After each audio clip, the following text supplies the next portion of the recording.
অনেক ক্ষেত্রে দেখা যায় যে আধার কার্ডে ডেট অফ বার্থ পুরোটা দেওয়া থাকে না, সেটা নিয়ে আসার জন্য আমাদেরকে আধার কার্ড ডাউনলোড করতে হয়।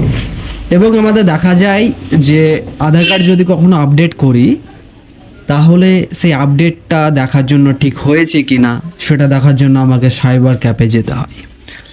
আজকে আপনি এই ভিডিওটা দেখে নিলে আপনি নিজে ঘরে বসেই আধার কার্ড ডাউনলোড করে দেখে নিতে পারেন আপনার আধার কার্ড ঠিক হয়েছে কি না। চলুন দেখা যাক। তো আপনি সর্বপ্রথম ক্রোমে যাবেন। ক্রোমে আসার পর আপনি সার্চ করবেন মাই আধার বলে।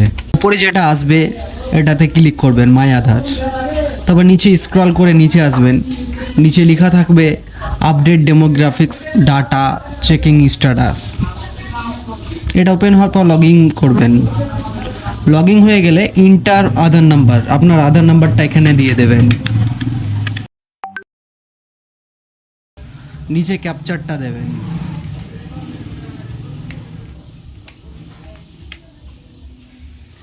Log in with OTP. Log in করার পর দেখবেন আপনার ফোনে একটা ওটিপি চলে যাবে। আধার কার্ডের সঙ্গে ফোন নাম্বার যেটাতে লিঙ্ক করা ছিল সেই নাম্বারই ওটিপিটা যাবে।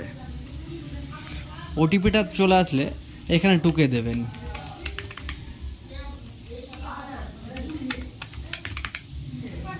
এটা লগ ইন করে দেবেন।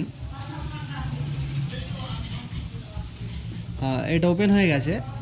এখানে দেখতে পাচ্ছেন আধার অ্যাড্রেস আপডেট, আধার কার্ড ডাউনলোড। এই ডাউনলোড আধারে মারবেন,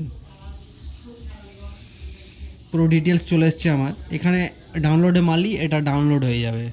তো আমি ডাউনলোড করে নিচ্ছি, তারপর তোমাদেরকে দেখাচ্ছি। আধার কার্ড আমার ডাউনলোড হয়ে গেছে। এটা ওপেন করার জন্য আধার কার্ডের ফার্স্ট 4টে স্পেলিং, তোমার নামের ফার্স্ট 4টে স্পেলিং দেবে।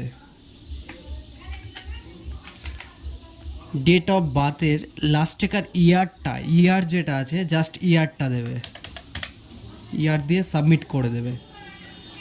তোমার আধার কার্ড ডাউনলোড হয়ে গেছে। এইভাবেই তুমি ঘরে বসে চেক করে নিতে পারো তোমার আধার কার্ড ঠিক হয়েছে কি না, এবং ডেট অফ বার্থ পুরোটা চলে আসবে।